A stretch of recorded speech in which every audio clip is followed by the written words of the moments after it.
আমি আজি পোনপ্ৰথমে সমগ্ৰ দেশবাসীলৈ ৭৭ সংখ্যক গণৰাজ্য দিৱসৰ আন্তৰিক শুভেচ্ছা আৰু প্ৰীতি সম্ভাষণ জ্ঞাপন কৰিছোঁ।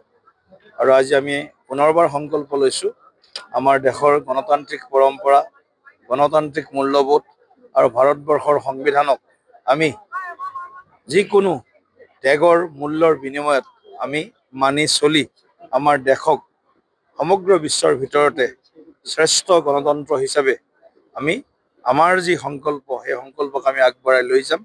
আৰু আজি আমি সকলোৱে দেখিছোঁ যে গোটেই ভাৰতবৰ্ষ বিৰোধী কিছু শক্তিয়ে বহু দিনৰ পৰাই প্ৰয়াস চলাই আছে।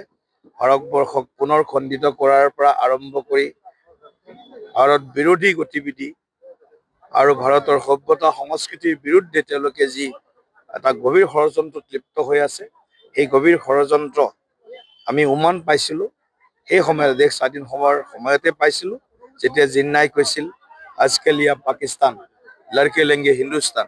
গতিকে এই সময়ত আমি এনেকুৱা যিসকল আধুনিক জিন্নাৰ বংশধৰ আছে, যিসকলে এই ধৰণৰ চিন্তা মনত পুহি ৰাখিছে, এইসকলৰ পৰা প্ৰতিগৰাকী ভাৰতীয়ই, প্ৰতিগৰাকী অসমীয়াই সাৱধান হৈ চলাৰ প্ৰয়োজন আছে আৰু এক হৈ সকলোৱে থকাৰ প্ৰয়োজন আছে।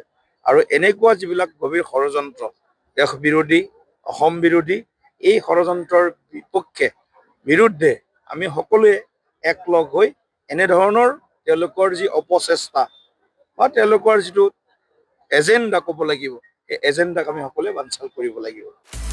আপুনি বিচৰা বাতৰি পাব কেৱল নিউজ 18 এপত। নিউজ 18 এপ ডাউনলোড কৰিবলৈ স্কেন কৰক এই QR কোড। গুগল প্লে ষ্টৰতো পাব এই নিউজ 18 এপ।